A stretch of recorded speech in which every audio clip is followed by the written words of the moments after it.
Tocmai ce am aflat că bărbatul cu care m-am căsătorit după 3 săptămâni nu are bani, singura mea opțiune este să îl tai în 100 de bucățele și să-i și mănânc coastele, nu?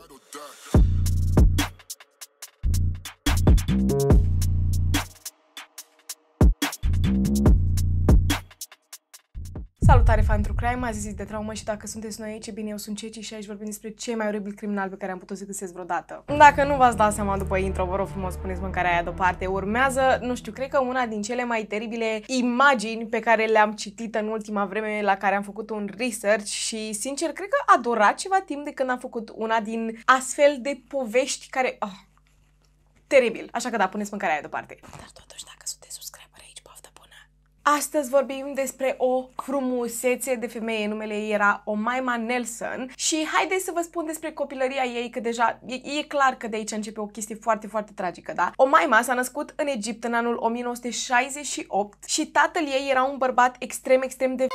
O abuza atât pe ea cât și pe mama ei și la vârsta de 6 ani Omaima a trecut printr-o circumcizie feminină. Nu vreau să vă explic prea multe despre treaba asta dacă nu știți despre ce este vorba, dar ce e clar e că în viitor va avea să sufere de fiecare dată când va întreține relații intime și a fost forțată să facă lucrul ăsta de către tatăl ei. După ceva timp, mama ei a avut curajul să divorțeze și a luat-o pe Omaima și s-a mutat într-un oraș foarte sărăcăcios, să spunem așa, și se descurcau destul de greu cu banii, iar până la vârsta de 18 ani, dar cu câteva săptămâni înainte ca Omaima să facă 18 ani, s-a întâlnit cu acest bărbat pe nume Roger. Roger era un american care venise în Egipt cu munca, avea să stea câteva săptămâni după care să plece înapoi în America. S-a întâlnit cu Omaima și a fost dragoste la prima vedere, au început să întrețină relații intime, iar mama ei, văzând lucrul ăsta, a zis: măi fată, nu ai cum să întreții relații intime cu acest bărbat și să nu te căsătorești cu el. Vorbim despre anii 1990, da, e clar, nu poți să întreții relații intime cu un bărbat, să nu te căsătorești, așa că a fost, într-un fel sau altul, o să zic obligat de mama ei să căsătorească cu acest bărbat, dar nu prea, pentru că Omaima se uita la acest bărbat și era ceva de genul: dacă eu mă căsătoresc cu el, mă mut în America. Clar că vreau să scap de aici, așa că ce fac? Se căsătorește la vârsta de 18 ani și se mută cu el în Texas. Bineînțeles că această căsnicie nu avea să dureze prea mult și la niciun an după ce s-au căsătorit și s-a mutat în America, unde și-a luat și această visă, da, bineînțeles, putea să locuiască acolo în continuare, au divorțat. Iar Omaima este această fată singură pe lume, da, nu mai are soț, nu mai are cine să o îngrijească, nu mai are bani și pe lângă asta țin să menționez că ea nu vorbește prea bine limba engleză, așa că trebuie să descurce cumva și recurge la diferite joburi, să spunem așa, da? La un moment dat își găsește un job de modeling, dar asta nu ține prea mult, după care începe să facă pe dădaca și lucrul ăsta tot nu a ținut prea mult și realizează că ea, fiind această femeie foarte frumoasă, poate să facă bani prin diferite moduri și nu vă gândiți că a devenit prost.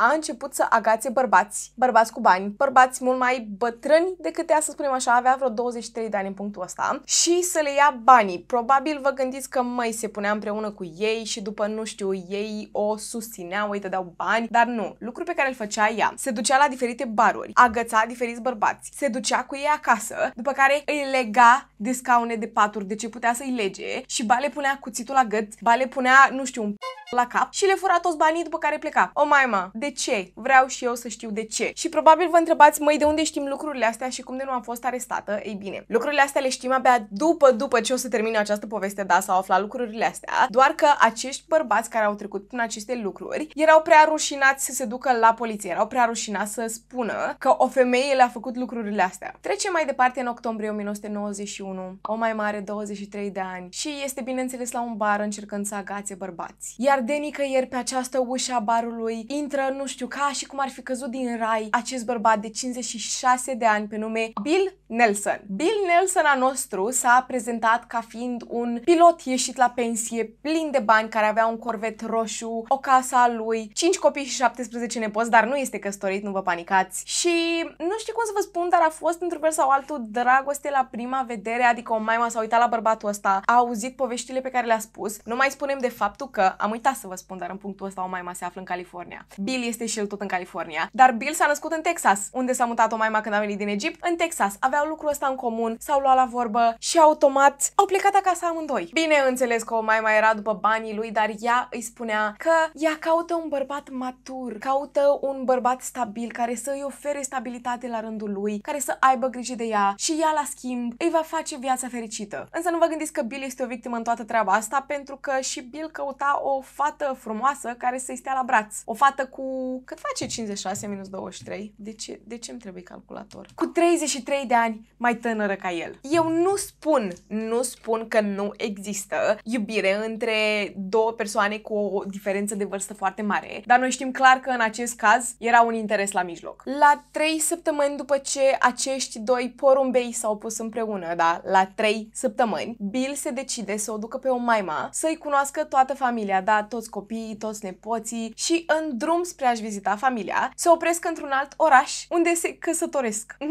Se căsătoresc direct. După se duc la copiii lui Bill și sunt ceva genul ne-am căsătorit. Da, știu, au trecut doar 3 săptămâni, dar este iubire adevărată, ne-am căsătorit, este totul perfect. Bineînțeles că acești copii, nepoți, familie nu au reacționat prea bine, dar până la urmă ce aveau să facă? Omul ăsta avea 56 de ani, puteau să-i spună nu ai voie. Clar nu. Trecem mai departe la sfârșitul lui noiembrie, mai exact pe 28 noiembrie 1991. Este ziua recunoștinței, o sărbătoare foarte, foarte mare în America și de obicei se face această masă foarte mare cu un curcan la rotisor sau un cuptor, nici nu știu exact, să fiu sinceră, diferite legume, lucruri la cuptor, la prăjit, ați înțeles voi ideea, o masă foarte mare, ca și cum ar fi Crăciunul. Și de data asta, Bill s-a decis să stea cu maima acasă, da, să petreacă împreună ca doi porumbei, ca, nu știu, în luna de miere, în punctul ăsta, sărbătoresc faptul că abia s-au căsătorit. Și Bill vorbește la telefon cu fiica lui. Și vorbesc, măi, da, o să avem această cină minunată, totul o să fie perfect. Ne auzim mâine, ne auzim săptămâna viitoare, vedem noi când ne auzim. Ce nu știa fiica lui era că asta era să fie ultima dată când aude de la tatăl său. Acum, asta era 28 noiembrie, da? Ziua recunoștinței, trece weekendul, dăm skip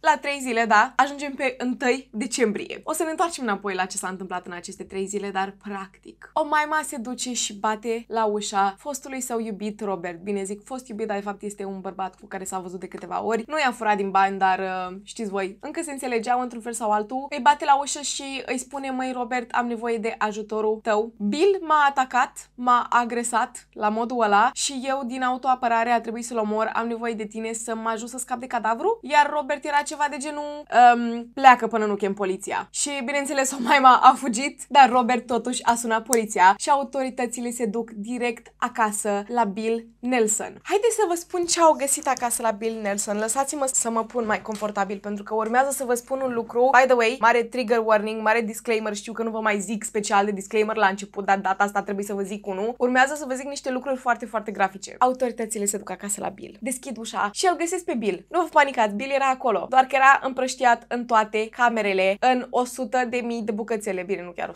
Erau peste 100 de bucățele oricum. În primul rând, în sufragerie, da, prima cameră, găsesc foarte multe valize, vreo 9 valize și cutii, bineînțeles, cu bucăți de piele și carne. Da. Erau toate puse separat așa frumos, una lângă alta. Pe lângă ele se aflau și niște pungulițe legate frumos, iar înăuntru se aflau, bineînțeles, bucăți de piele și organe. Intră mai departe în casă și realizează că această casă arată de parcă a trecut printr-un război. Efectiv, scaune întoarse. La un moment dat, într-un colț, au găsit o lampă și un fier de călcat care era plin de lichide roșii și fire de păr. Se duc în dormitor unde descoperă că și acolo a fost un război, efectiv. Rama de la pat era ruptă, ca și cum, nu știu, s-a întâmplat o bătălie, ok? Salteaua era roșie și nu așa a fost cumpărată. Iar când autoritățile ajung în baie, acolo descoperă o chestie mult mai gravă decât ce au descoperit până acum și mai exact, corpul lui Bill nu avea cap,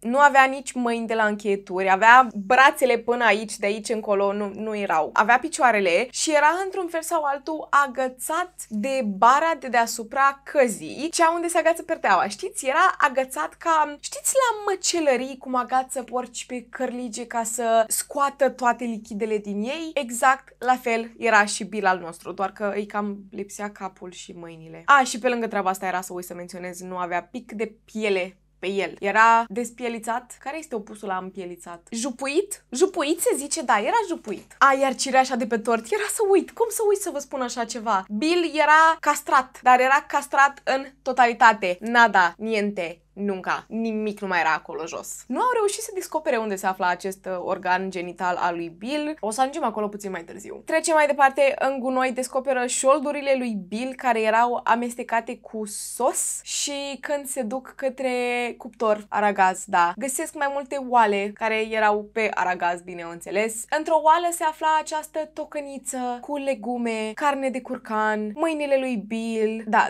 mâinile lui Bill. V-am enumerat toate bucățile astea, dar nu v-am spus unde este capul, nu? Capul se află în congelator, învelit în folie de staniol și când l-au scos afară și au dat jos această folie de staniol, au descoperit că acest cap a fost prăjit sau fiert, una din două. Ce e clar e că pielea de pe față nu mai exista și era complet negru. Acum că știm unde se află Bill, sau bine, cel puțin știm unde este împrăștiat Bill, unde se află Omaima. Haideți să vă spun ce a făcut ea în acea seară. După ce s-a dus la Robert, fostul ei iubit, s-a dus la un alt fost iubit acasă, nu știu, gândiți-vă că acești foști, eu zic foști iubiți, nu erau foști iubiți, erau bărbați cu care a ieșit la întâlniri, deci nici măcar nu erau atât de apropiați, da? S-a dus la Robert, după care Robert a sunat poliția. După care s-a dus la un alt fost iubit, numele lui era Jose, iar Josea nostru avea 27 de ani, da, nu era atât de apropiat de Omaima și era undeva pe la 2-3 noaptea, moment în care Omaima ajunge cu mașina lui Bill, da, acel Corvette roșu, ajunge în fața casei lui Robert. Robert observă această mașină, dar nu realizează cine iese din mașină și Omaima bate la ușă. Iar Jose e ceva de genul, e miezul nopții, nu recunosc această mașină, nu deschid ușa. Vă rog frumos, luați aminte de la Jose. Da, Jose, bravo, felicitări. Jose nu deschide ușa, Omaima pleacă, nu știm unde s-a dus Omaima, dar a doua zi, de fapt nu, în aceea zi, că era miezul nopții, nu? În aceeași zi după amiaza la ora 2,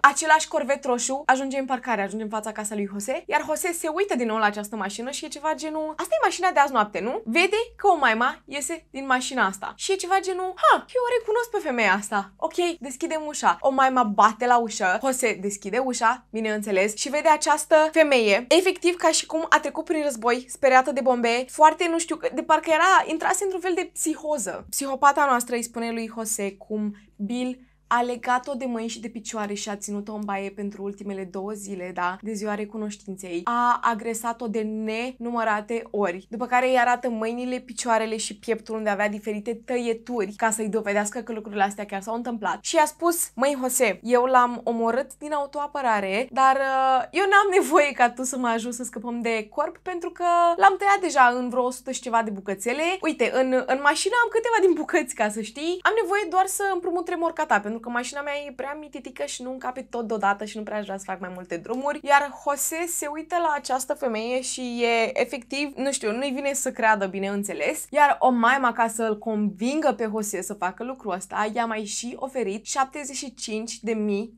I-a oferit bani. Iar Jose e ceva de genul, da măi femeie, cum să nu te ajut? Te ajut 100%, facem o treabă. Tu te urci la tine în mașină, te duci până la tine acasă, eu mă urc la mine în remorcă, mă duc și eu până la tine acasă, ne întâlnim acolo și de acolo rezolvăm noi. Nici o problemă, rezolvăm noi. În secunda 2, în care Omaima s-a urcat în mașină și a plecat, Jose a sunat direct poliția și le-a spus tot ce s-a întâmplat. Iar Omaima este oprită de poliție cât încă conducea. Era pe drum spre casa ei, este oprită de poliție, iar polițiștii știu că ceva s-a întâmplat cu această femeie, că cel mai probabil și-a omorât soțul, dar nu dau de bănuit absolut nimica și o iau la întrebări. Și ei observă că pe bancheta din spate este această pungă. Iau această pungă, o deschid și observă că înăuntru sunt bucăți de carne, să spunem așa, cu bucăți de piele. S-a descoperit mai târziu că în acea pungă erau de fapt plămânii lui Bill, dar da, o întreabă pe Omaima, hei, vezi punga asta? Cred că sunt niște părți dintr-un om acolo, poți să ne explici ce se întâmplă? Și Omaima din nou, nu prea putea să se explice, nu putea să mintă. Și a spus inițial, mi-am omorât soțul, după care a zis, nu mi-am omorât soțul. Soțul meu a omorât pe cineva, el acum este plecat cu munca și eu, fiind această soție foarte bună, scap de om, nu? Scap de cadavru, de orice dovadă, trebuie să-l ajut. E soțul meu până la urmă, nu asta face orice soție? Nu? Ok, am înțeles. Bineînțeles că Omaima este arestată și a ajuns la secția de poliție, spune că Bill a agresat-o intim de nenumărate ori, a ținut-o legată în baie timp de 2 zile fără apă, fără mâncare și că la un moment dat a reușit să-și elibereze o mână, l-a lovit pe Bill cu această lampă, după care l-a lovit cu acest fier de călcat, a reușit să-l omoare și a spus că dacă ea nu îl omora pe el, urma ea să fie ucisă. A spus că în momentul în care l-a ucis pe Bill, a intrat într-un fel de transă și în momentul în care s-a trezit din această transă, s-a uitat în jur și a realizat că acest om este tăiat și gătit. A intrat într-o transă, nu știe ce s-a întâmplat. Bineînțeles că nu s-a confirmat niciodată faptul că ea chiar a trecut prin aceste lucruri. Ba, din contra, Bill era făcut bucățele și bineînțeles că la autopsie au făcut un fel de puzzle și au adus toate bucățelele de prin toată casa și au format un Bill întreg, aproape întreg de fapt și de drept, pentru că vreo 45 de kilograme de bucăți lipseau. Și practic au descoperit că pe corpul lui erau foarte multe semne de lovituri, de ca și cum ar fi fost legat de pat și loviturile de pe o maima, când v-am spus că era și ea tăiată, nu arătau ca niște tăieturi de parcă ar fi fost ea ținută legată, arătau ca niște tăieturi de parcă s-ar fi tăiat din greșeală în momentul în care l-a ciopărțit pe Bill. Practic a fost o minciună totală și a fost examinată de mai mulți psihologi, de mai mulți doctori. S-a descoperit că o maima era puțin psihopată, dar doar puțin. Adică un doctor a spus da, altul a spus nu, după care altul a spus da și după care altul a spus nu și practic nu s-a ajuns la o concluzie. A trecut un an de zile până la proces, un an de zile în care a încercat să, nu știu, să-și găsească diferite scuze. La un moment dat a spus că într-o noapte a visat aceste două femei din Egiptul antic care i-au spus că Bill trebuie să moară și dacă nu moare acum, atunci nu îl va mai vedea în viața de după. Și ea își iubește soțul atât de tare încât a trebuit să-l omoare acum, ca peste 50-60 de ani după ce moare ea, să se asigure că îl mai vede în viața de după. După care a început să spună că, de fapt, Bill, din prima zi în care s-au cunoscut, gândiți-vă, oamenii mei au fost împreună undeva la o lună jumate, da? O lună jumate în care s-au și căsătorit, s-au și mutat împreună toate cele. Din prima zi în care ei s-au întâlnit, Bill a agresat-o, a controlat-o foarte tare, o ținea legată cu zilele și a spus că o obliga de cel puțin 10 ori pe zi să-i facă sex oral. Vreți să știți la ce concluzie au ajuns oamenii mei? Știți, Bill al nostru, 56 de ani, fost pilot, omul meu de fapt și de drept nu avea atât de mulți bani. El a avut bani, bineînțeles, doar că în ziua în care a cunoscut-o pe o maima, bine, nu chiar în ziua aia, dar în perioada în care a cunoscut-o pe o maima, el tocmai ce ieșise din închisoare. Vreți să știți de ce a stat în închisoare? A stat 4 ani pentru că a încercat să transporte 100 de tone de substanțe ilegale în avionul pe care îl pilota și a fost dat afară de la job. El practic a fost pilot, nu spunem că nu, dar el mai avea niște bani, aparent mai avea niște proprietăți, dar nu mai avea atât de mulți bani. Iar o maima era ceva de genul: eu m-am căsătorit cu tine, ce pot să fac acum, să divorțez? Nu, trebuie să te omor. Bineînțeles, trebuie să te omor. Decembrie 1992